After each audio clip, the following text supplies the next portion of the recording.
An East Tennessee man was surprised with Homeowners Association fees that were part of the closing costs on his home in Knoxville. Another thing that caught his attention were HOA fees that the buyer of his home had to pay. 6 on Your Side consumer reporter Don Dare was asked to look into the questions that he raised. Don. Well, Laura, he wondered if some of the fees could be a deal killer. That's because the fees were revealed just 2 days before the closing. The issues were raised when the retired business executive we spoke with left his home in Knoxville that had a homeowners association.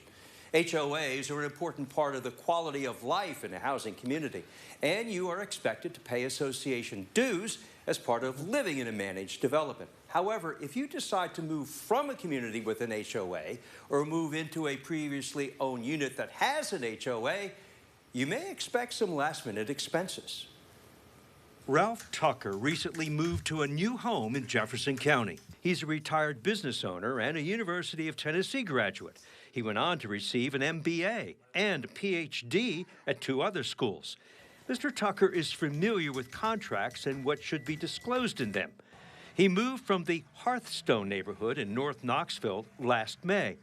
The relatively new community has a homeowners association, which he appreciated.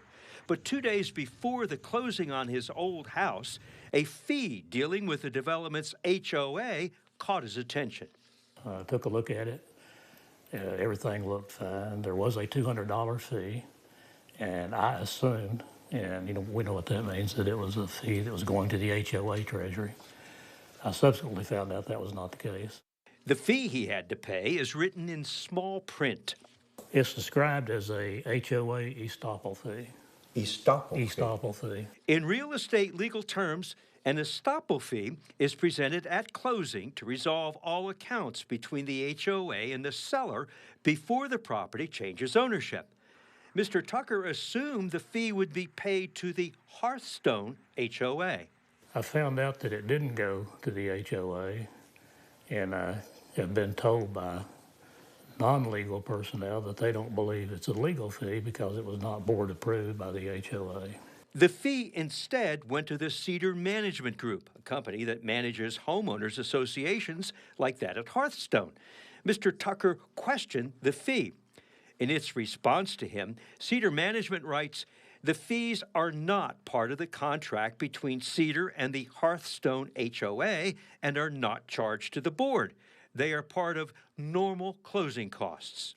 Well, they told me that that the fee was legitimate, that was their overhead. There was another closing fee that caught his attention.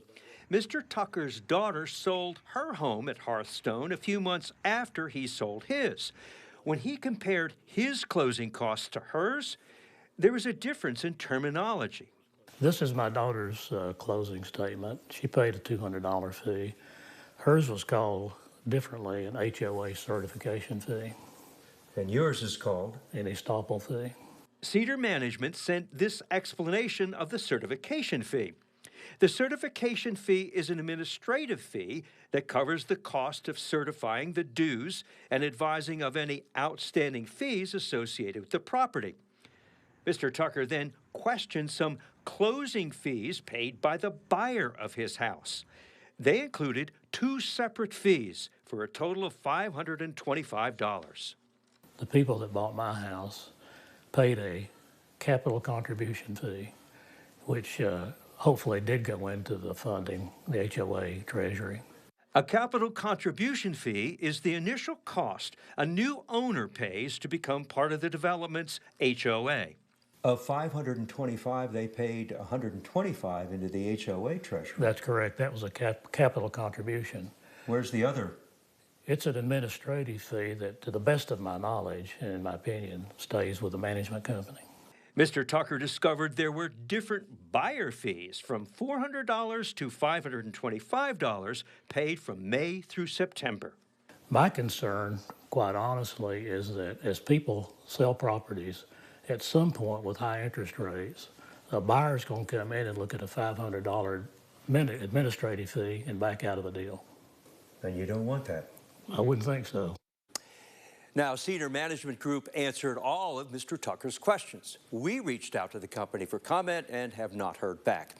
As we saw in that story, both the buyer and seller were responsible for paying HOA fees at closing. We're told it all really depends on the situation and the agreement entered upon. If you want to avoid any surprises at closing, the first step would be checking with the closing attorney. He or she will disclose the fees that both the seller and the buyer are responsible to pay. So, is it wise then to hire an attorney if you sell or buy into a community with an HOA? Yes, especially if you don't want to be surprised. Don? Those money surprises are never good. Thanks, Don. If you have a consumer question for Don, send him an email at ddare@wate.com. You can give him a call, leave a voicemail message there, 865-633-6923.